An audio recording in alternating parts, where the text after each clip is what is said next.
65 lakh vote cut रहे हैं, 65 voter भी जुड़ नहीं रहे, तो ये फॉल्ट है कि नहीं? ये तो लग रहा है कि फ्रॉड बहुत बड़ा हो रहा है। कांग्रेस ने अतीत में कोई गलती की होगी, सजा मिल रही है, लेकिन मौजूदा दौर में जो राहुल गांधी वाली कांग्रेस है, राहुल गांधी का नेतृत्व है, वो भरोसा जीत रहा है धीरे धीरे। 3-4 बार का सांसद बैरिकेडिंग कूद रहा है।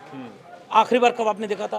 पूरा विपक्ष बसों में भर के गिरफ्तारी देने जा रहा है, गिरफ्तारी देने जा रहा है। संसद में पहलगाम सिंदूर के बाद अभी तक चर्चा नहीं हो पा रही है, सत्ता का हिम्मत नहीं हो रही कि सामने आके चर्चा कर लें। फिर राहुल गांधी 2024 के चुनाव के बाद 6 महीने रिसर्च करके एक पीपीटी तैयार करते हैं और पीपीटी को प्रमाण के साथ पूरे देश को दिखा देते हैं। अब वो जो इमेज थी कि विपक्ष हारने के बाद बिना सबूत के, बिना इसे जनता को समझाने में नाकाम होने पर एक माहौल नहीं बना पाता था, इस बार क्या हुआ, यह माहौल बन गया। साथियों नमस्कार। वोट चोरी के ऊपर इतना बवाल मचा है, चुनाव आयोग प्रेस कॉन्फ्रेंस करने भी आ गया, भले ही दबाव के बाद आया, लेकिन जो बातें कहीं वो तर्कसंगत नहीं थी। समाजवादी पार्टी जिसने कई बार वोट चोरी के बारे में पहले भी चेताया, 18,000 वोटों को लेकर हलफनामा भी दायर किया, लेकिन वो कह रहे हैं कोई हलफनामा नहीं आया। इसी विषय पर बात करने के लिए हमारे साथ डॉक्टर लक्ष्मण यादव मौजूद हैं। डॉक्टर साहब, बहुत बहुत स्वागत है आपके चैनल पर। बहुत शुक्रिया। और अखिलेश यादव हलफनामा दे देते हैं, राहुल गांधी से भी हलफनामा मांगा जा रहा है। वोट चोरी के सबूत देने के बावजूद चुनाव आयोग दोबारा उसी टोन पे है कि हम जवाब नहीं देंगे। क्या इस बार कोई उम्मीद है, क्या इनफ प्रेशर बना पाएंगे कि जवाब मिल जाए? नहीं, मुझे लग रहा है कि अब ये वोट चोरी का मुद्दा जन आंदोलन बनता जा रहा है। कल तक चुनाव आयोग या उसके पीछे छिपी हुई भाजपा को ये लगता था कि विपक्ष हारता है तो ईवीएम की बात करता है, विपक्ष हार जाता है तो वोट धांधली की बात करता है, विपक्ष हारता है तो लोकतांत्रिक स्वायत्त संस्थाओं के दुरुपयोग की बात करता है।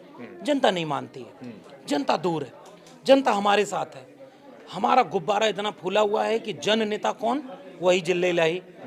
दुनिया में डंका किसका बज रहा है? जिल्ले इलाही का। इस बार हुआ उल्टा। 2020 के चुनाव में बिहार में वोट लूटा गया।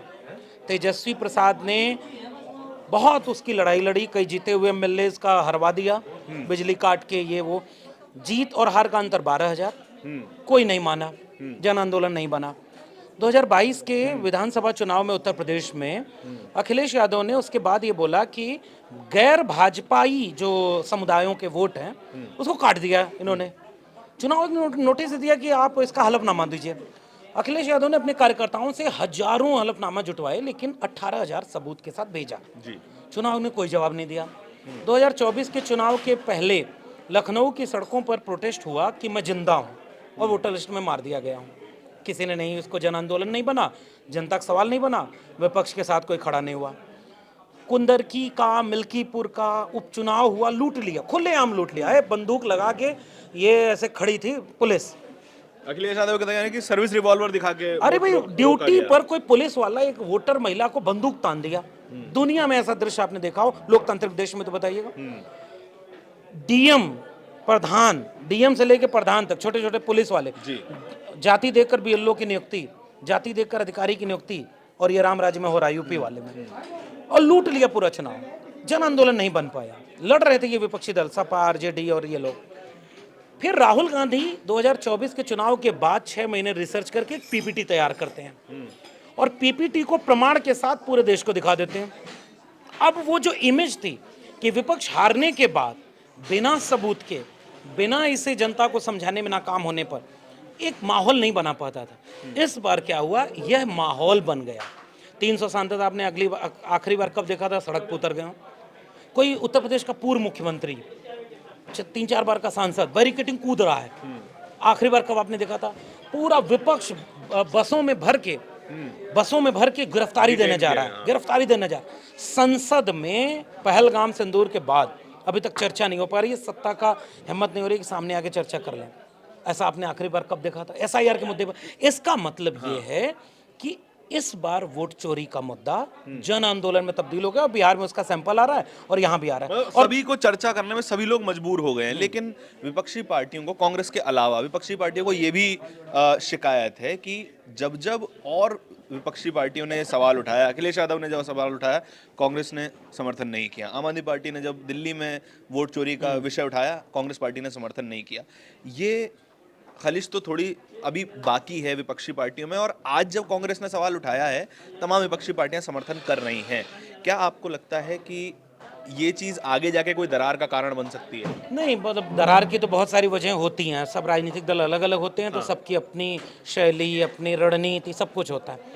कांग्रेस ने अतीत में कोई गलती की होगी, सजा मिल रही है। लेकिन मौजूदा दौर में जो राहुल गांधी वाली कांग्रेस है, राहुल गांधी का नेतृत्व है, वो भरोसा जीत रहा है धीरे धीरे, और वो क्षेत्रीय दलों के साथ एक बेहतर तालमेल बना रहा है। राहुल गांधी की अखिलेश यादव से अच्छी ट्यूनिंग बनती दिखती है। तेजस्वी, दीपांकर भट्टाचार्य, मुकेश सहनी, जेएमएम के हेमंत सोरेन, फिर आम आदमी पार्टी जो अलायंस से अलग हो चुकी होती है, फिर संजय सिंह सारी बैठकों में देखते हैं। ममता बनर्जी कंफर्टेबल हैं, यानी कुछ तो नई केमिस्ट्री विपक्ष ने डेवलप की है, और वो राहुल गांधी के अपने नए रणनीतिक और राजनीतिक फैसलों से किया।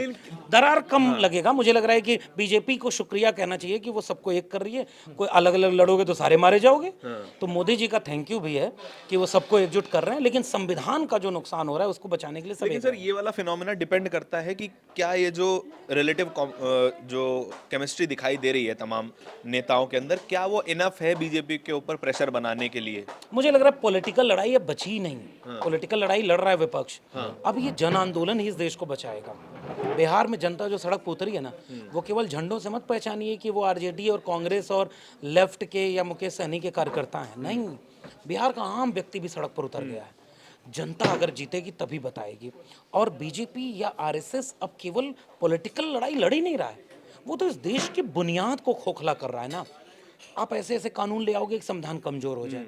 आप संस्थाओं का दुरुपयोग करोगे। चुनाव आयुक्त की नियुक्ति का बिल संविधान में पास किया, संविधान संशोधन करके, और उसको अपने फेवर में किया। 2 चुनाव आयुक्त बिना टर्म पूरा किए गायब हो गए। वो दूसरे वाले को लोग बताते हैं माल्टा उल्टा पता नहीं क्या, आके बताना चाहिए। उपराष्ट्रपति गायब हो गए, बेचारे बीमार हैं, मोदी जी गए नहीं देखने, अमित शाह जी गए नहीं देखने। ऐसे बीमार आदमी जो कि आरएसएस की तारीफ कुर्सी पर बैठ के करता हो। बंगाल में जितना आप कहते थे उससे ज़्यादा सत्ता पक्ष को परेशान किया ममता बनर्जी को।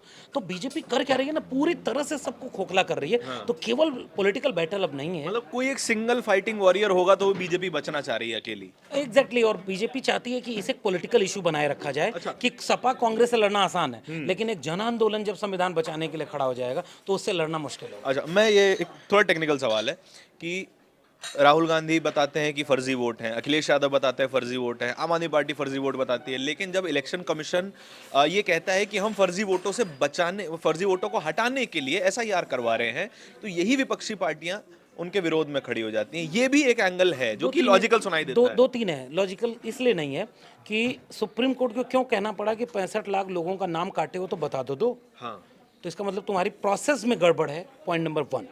पॉइंट नंबर 2, 3 लाख लोगों का, न्यूज़ लॉन्ड्री की एक बाकायदे रिपोर्ट आई है, 3 लाख लोगों का मकान नंबर 0, और बाद में पता चला कि वहाँ जिनका डेथ वाली लिस्ट में नाम सूची में नहीं है, उसको कह रहे हो कि जिंदा है। सारी ग्राउंड पे मीडिया चली गई। बीएलओ घर घर जा करके पर्ची दिया है, और 7 करोड़ 23 लाख पर्ची आई है वापस। 7 करोड़ 89 लाख हैं वोटर। ये झूठ है।